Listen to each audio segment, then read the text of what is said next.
My first impressions of the OnePlus 12 is that this is a huge phone and slightly out of character for OnePlus itself. Feels like this phone is trying to compete in the heavyweight phones category. It tips the scales at about 220 grams and it's 9.2 millimeters thick. But there are reasons for it. Firstly, the screen size has been bumped up to 6.82 inches now. Inside, you've got a 5400 mAh battery, and OnePlus is also using a larger, more effective haptic engine motor inside the body itself. But more importantly, it's got a 3x periscope lens as well. And that's exactly what I'm going to be talking about in this video because I haven't had enough time to test out the other parameters. So we'll do a camera review, an early camera review of sorts of the OnePlus 12, which we've imported from China. So if you're here for the first time, I'm Arshad. You're watching Trakin Tech English, your destination for detailed, incisive gadget reviews. So the camera setup on the rear of the OnePlus 12 includes the primary 50MP LYT-808, the Sony Alethea 808 sensor. Now, if this name seems familiar, it is the same sensor that was used by the OnePlus Open as well. Then about you've got the 48MP IMX591 Sony sensor for the ultra-wide, and you've got a 64MP OmniVision OV64B, again a sensor which might seem familiar because it was used on the iQOO 12 as well.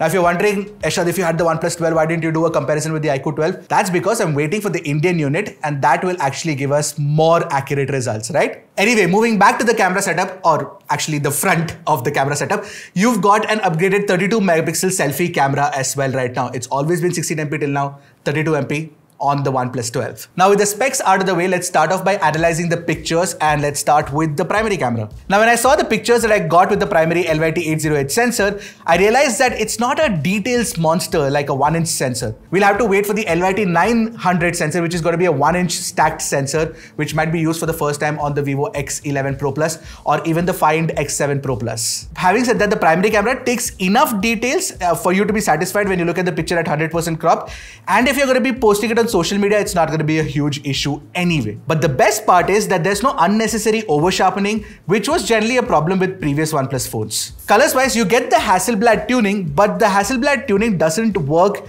if there's no human in the subject. For example, the red Christmas balls are slightly muted and are not the deep red that they are in real life in my house. Also, sometimes the white balance gets completely off. There are times when, the camera cannot figure out what white balance to go for, and if you look at this picture, it wasn't really this warm, but the entire scene looks a little too warm. Now the OnePlus 12 can also shoot 10-bit photos, but I can't really tell too much of a difference when checking them side by side, so I'm guessing even 8-bit should be fine. And when you're shooting 10-bit photos, it will output at HEIC format, so that could be a problem if you're going to be using that for any workflows. As for the HDR performance of the OnePlus 12, it's not that great. I actually expected it to be better, but that's not really the case, at least with the Chinese unit. So highlight control is done really well, but to make the picture look more impressive, the shadows could have been slightly lifted. When the global variant is announced on January 23rd, yes, OnePlus has finally announced the dates and it's happening in India as well. When that OnePlus 12 is launched, maybe the HDR performance will be better. We'll check it that time. But one area where the OnePlus 12 does a fantastic job is with skin tones. Whether you're shooting with the primary camera or the telephoto, the OnePlus 12's Hasselblad tuning doesn't miss a beat. The skin tones are spot on every single time. Now, when you're shooting people against harsh backlight, the HDR bloom has been controlled quite a bit, but it hasn't been completely eliminated, and that's something that still needs some work on OnePlus's end. Now you can shoot portraits with the primary, you can shoot it at 2x and also at 3x, and the portraits do look good and the edge cutout is pretty well done too. The semantic segmentation is not too bad. But I will be entirely honest out here, Vivo, Samsung, Apple and Oppo are doing portraits so much better now that OnePlus seems like it's probably a step or two behind. Because with the OP12's portrait shots, it doesn't feel very DSLR-like. In fact, sometimes even with the iQOO 12, I felt that, but not with the OP12. Having said that, the portraits do look good, but not the best. On the contrary, if you're shooting low-light portraits, the OnePlus 12 does a good job. Especially with 1x portrait, I noticed a lot of details on the face and the edge detection is good too. The stack sensor seems to be pulling in a lot of light as well. But when you look at the 3x portraits in low-light, they're not very sharp, but they do look impressive. That about the HDR and the bokeh blur is nicely represented here. I actually like the low-light portraits on the OnePlus 12 more than the daylight ones. Now moving on to the ultra-wide angle camera, Details on the ultrawide samples are good enough, but you shouldn't expect it to be the best. It works for when you want a good ultrawide shot. Now the color sense consistency in ultrawide and primary is definitely lacking. The ultrawide pictures generally look muted compared to the primary. Although I expected it considering OnePlus's history in that regard, color sense consistency has generally not been OnePlus's strong suit. You know, which makes me wonder if Hasselblad engineers, after tuning the primary camera, when they have to tune the ultrawide or the telephoto, they raise their hands and they go, "Itna paisa mein itna ich milega."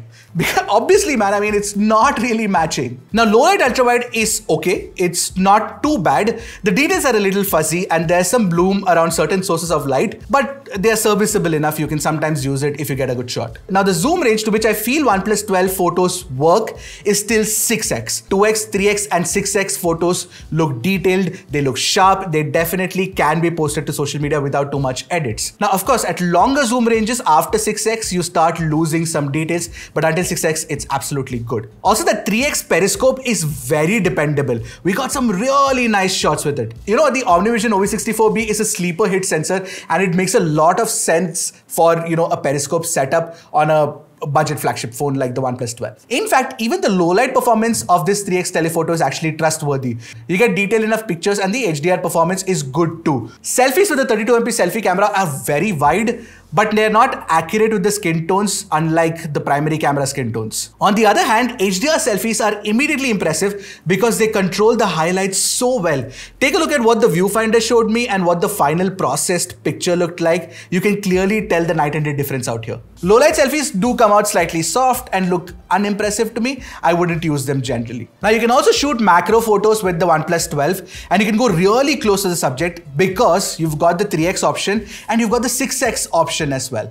And the pictures that I got with it, the macro pictures that I got with it, I kind of liked it as well. Moving on to 4K 60fps videos, you can shoot videos using the primary, the ultrawide and the periscope as well. However, when I checked the 4K 60fps footage using the primary camera, I noticed some ghosting and flaring in the video, but otherwise you get great details, the bitrate is fine, you get decent stabilization and you get good sound recording as well. This is the video sample recorded using the primary lens of the OnePlus 12. Low light video recording on the other hand is pretty average and I think the iQOO 12 will beat it when we do the comparison. Now when we check the 4K 60fps ultrawide video, it has a little bit of noise even when you're shooting in the daytime. That's the only problem, but otherwise the footage is useful. Now when you're shooting 4K 60fps with the 3x periscope, the OIS does come in handy along with the EIS, I'm guessing, because this footage looks pretty stabilized and it doesn't move around too much, but you do lose focus once in a while. But one thing that's good with the upgraded selfie camera on the OnePlus 12 is that finally you can shoot 4K videos with it. Yes, you cannot shoot 4K 60fps, but you can shoot 4K 30fps with it. And what I noticed is the stabilization is good and the details are pretty good too with decent skin tones. But when we shot the video, the HDR performance looked really bad, really average. So maybe that's the trade-off that you have to,